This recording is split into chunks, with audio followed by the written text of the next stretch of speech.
You still don't get it, do you? You don't get that the reason most of your relationship problems exist is because you're not properly gatekeeping.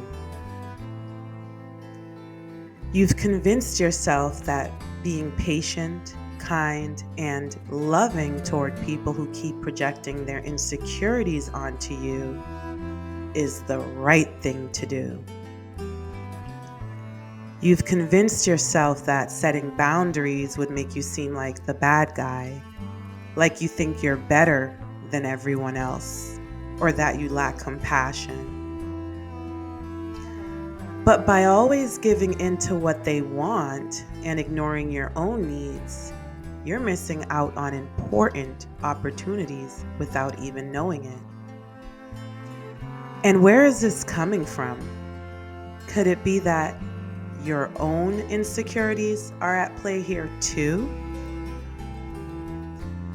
Maybe your insecurities match theirs, and because you haven't done the shadow work to understand why you let people treat you poorly, you've left the gate wide open for pain, disrespect, and people who feel entitled and ungrateful.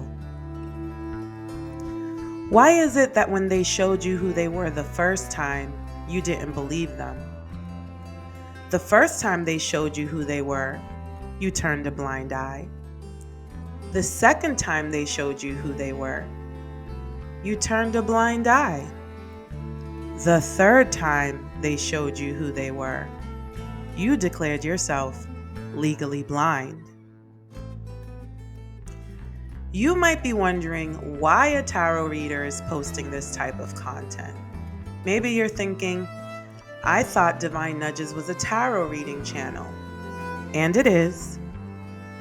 I've said this before in another video called Destiny Swapping for Dummies, posted in the Spiritual Hygiene playlist on my YouTube channel. Go and check it out. And I'll say it again. Tarot divination is a high-frequency spiritual practice, or at least it should be seen that way. The kind of downloads I ask for from the divine are downloads that bring messages of healing, self-empowerment, clarity, and guidance. But for me to get those messages, I have to do the work to heal, feel empowered, and have clarity. And for you to receive those downloads in a way that helps you, you have to do the work too. Otherwise, you might use tarot as a weapon or an addiction instead of the sacred and holistic practice it is meant to be. Divine Nudges is here to help you on that journey.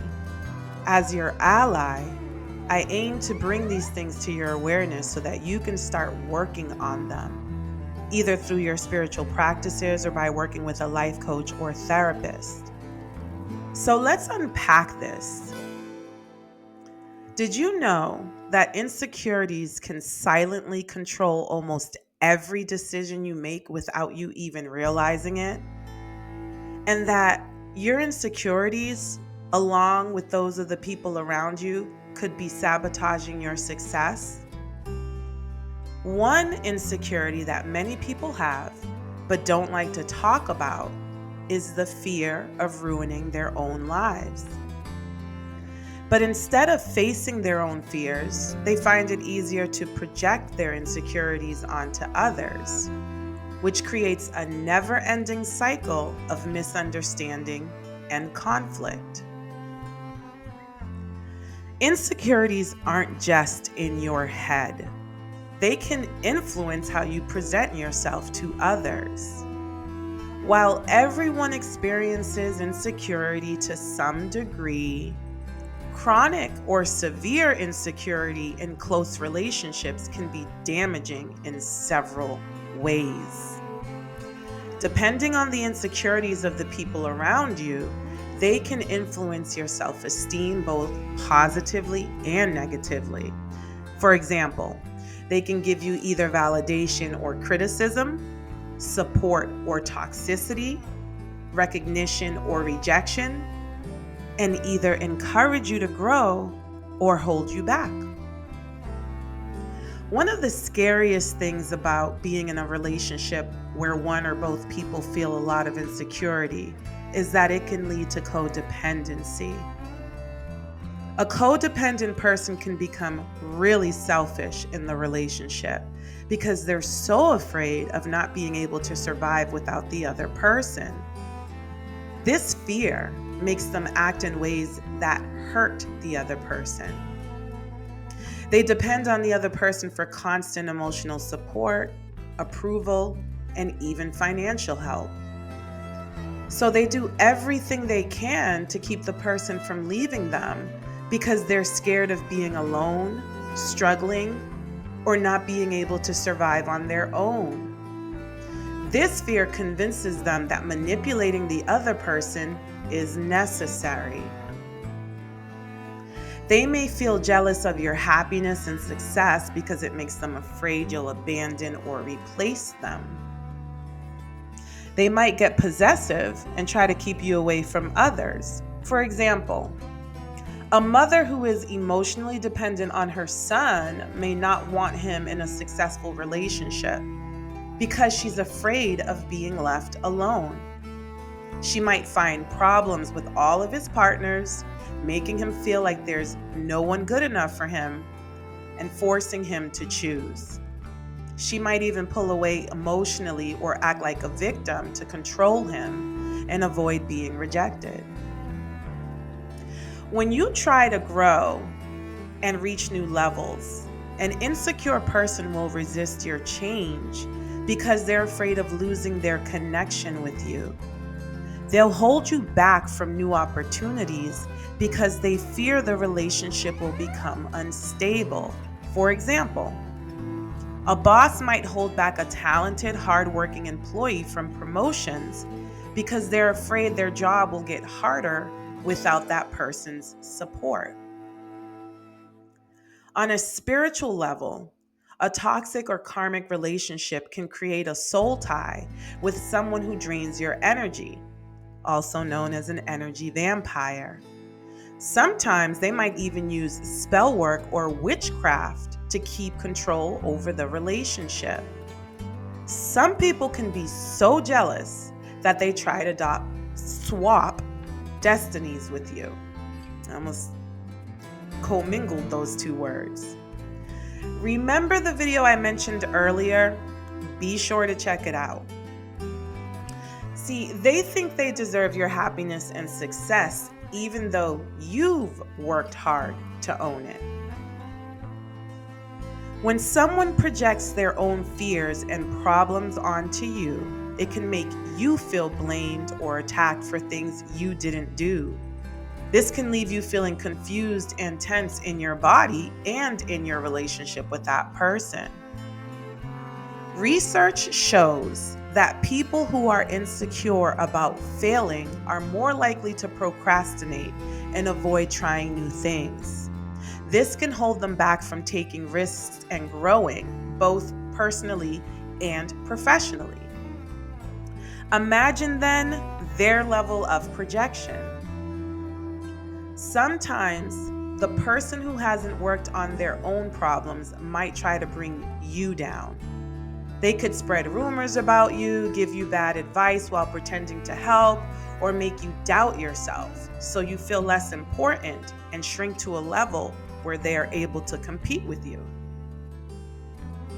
This can drain your energy and make you feel burned out, leading to more conflict in your relationship. Your self-esteem may drop and you may not have the energy to reach your goals, which stops you from growing. Now I'm on your side, but if this is what you're experiencing in any of your relationships, I must admit that the other person is doing a good job at holding you back. By the way, you're not off the hook either. The worst and best part is that you could have prevented this by closing the gate on your own insecurities. What's up with your strong desire for attention anyway? Have you considered that not all attention is good attention? and that by letting random people into your life just because they give you attention, you might be opening yourself up to chaos you didn't see coming. Oh, you thought they were cool. They seemed friendly at first. Maybe they were cute, sexy, attractive. Okay, well, have fun cleaning up aisle 9 of your life.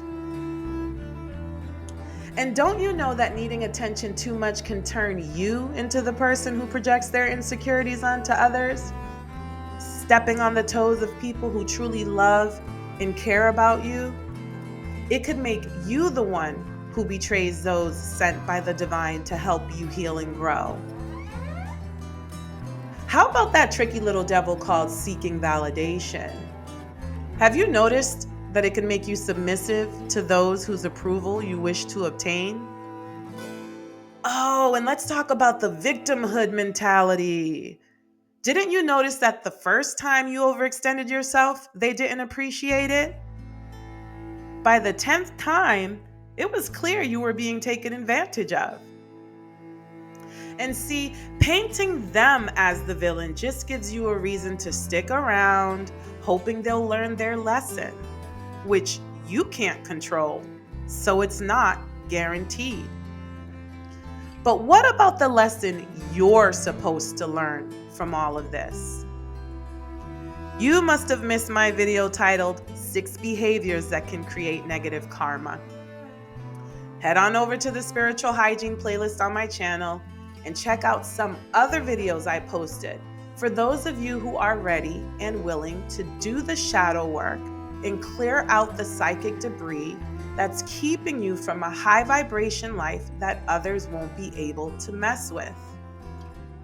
Now remember, I'm your ally, so don't get mad at me for saying this. If we can talk about the people who hurt you, we can also talk about the ways you hurt yourself. It's really important to be careful about the relationships we let into our lives. We have to take responsibility for setting healthy boundaries to protect ourselves from negative or toxic people. By being thoughtful about who we spend time with, we can create a supportive environment that helps us grow and heal. Remember, it's okay to say no to relationships that don't make you feel good or respect your boundaries. By taking control of your relationships, you can build stronger connections and live a happier, more fulfilling life with your self-esteem intact. Until next time, my loves.